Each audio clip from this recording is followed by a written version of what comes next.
नहीं है, ये क्या लेके फिर रहे हैं? इमरान खान जैसे लीडर को आप पहचान नहीं सकते ना, आप तरक्की नहीं कर सकते। पेट्रोल 145 रुपए का हो गया है, इमरान खान साहब को क्या कहना चाहिए? उसे कहना चाहूँगा कि जान छोड़ दे अब आवाम की जान छोड़ दे। बहुत महंगाई कर ली है इस इंसान ने। इसकी चाहत में होता तो ये महंगाई नहीं हो सकती थी।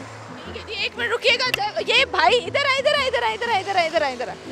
ये वो बंदा है जो मुझे पहले मिला था जब मैं यहीं पे वीडियो करने आई थी और पेट्रोल की प्राइसेस इंक्रीज हुई थी।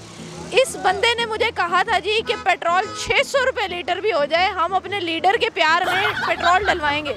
जो भी है पेट्रोल चाहे हो जाए 600 का, 600 का डलवाएंगे। ये हमारा ही फायदा है इसमें, क्या फायदा? हमारे लिए तो कर रहे हैं वो। और आज यही बंदा 145 रुपये लीटर पेट्रोल होने के बाद बाइक घसीटते हुए जा रहा है। हाँ जी, क्या हाल चाल है? अल्हम्दुलिल्लाह। बाइक घसीट के जा रहे हैं, कहाँ बड़ी बड़ी बातें और कहाँ आज पैदल। पेट्रोल डलवाने जा रहा हूँ, ये साथ ही तो पेट्रोल पंप है। पेट्रोल डलवाने? हाँ, पेट्रोल डलवाने जा रहा हूँ। पहले नहीं है बाइक पे पेट्रोल? नहीं है, ये क्या लेके फिर रहे हैं? ये बीवी का जेवर है मेरा। बीवी का जेवर लेके? हाँ, मैं टैंकी फुल कराऊंगा जेवर बेच के। बीवी का जेवर बेच के टैंकी फुल कराएंगे? बीवी छितरौल भी करेंगे? नहीं, बीवी का जेवर फिर बन जाएगा।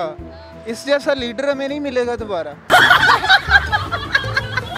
यार आप मुतमईन हैं? हाँ, सही है, कोई फर्क नहीं पड़ रहा? कोई फर्क नहीं पड़ बीवी का जेवर बेच देंगे, टैंकी फुल कराएंगे? घर बेच देंगे, सारा कुछ बेच देंगे, इस लीडर को नहीं खाएंगे। इस जैसा लीडर कहाँ मिलना है हमें दोबारा। आप लोग ना ऐसे ही रहोगे, आप लोग तरक्की नहीं कर सकते। इमरान खान जैसे लीडर को आप पहचान नहीं सकते ना, आप तरक्की नहीं कर सकते। आप यहाँ पे रहोगे ऐसे ही रोडों पे, कभी मुझे पकड़ लिया, कभी उसको पकड़ लिया, बस आपने कभी सीट में नहीं बैठना, आप ऐसे ही भगाते रहेंगे। थोड़े आपको नहीं समझ आती, मुझे अपना काम करने से अपना काम।